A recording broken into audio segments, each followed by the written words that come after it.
Alright, 12:03 p.m. February 26, mabalik sa part 1. Noon and Sisters from the vlog. Now, karon sa may Roman Catholic Cemetery, guys. Diri sa barangay 8-A. Okay. Poblacion District, Davao City. And lipot-lipot ra ko diri. By the way, giadto na ko ang puntod ni Uncle Jojo.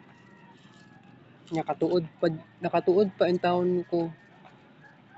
Na diri mga sabongero, guys.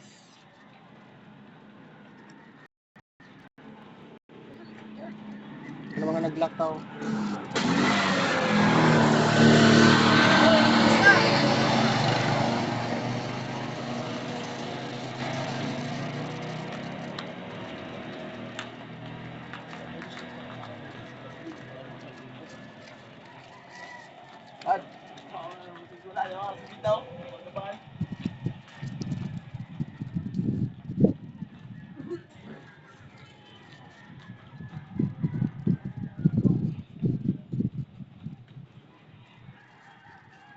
How many times man ko nagaanhi diri pero karon na day ko dili ay 2 times na ko nag-vlog.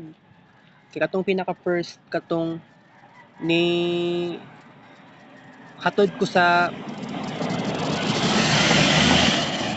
sa Lubong ni Uncle Jojo. That was last year.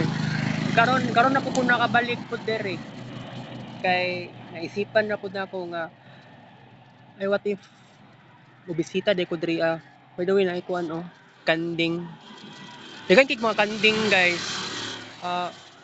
Nanay mga baby ana niya diha. Bukid-bukid man da ini nga lugar.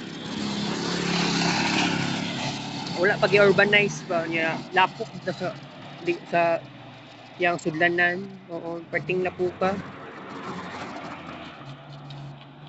Pag-ulan man day kagabiin. Gahapon nag-ulan.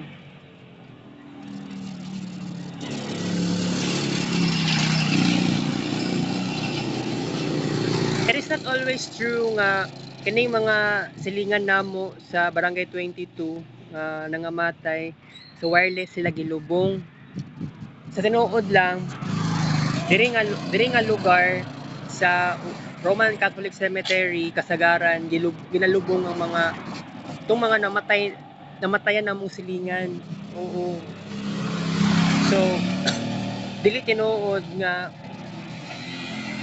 majority sa taga Barangay 22 nga nangamatay sa wireless diri gid mismo sa Roman Catholic Cemetery.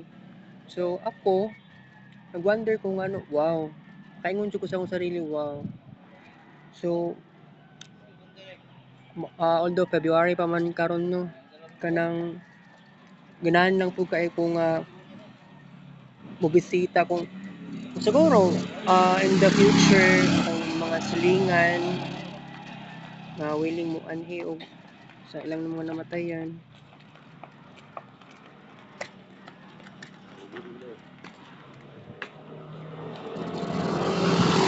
So willing po kumuuban sila, guys.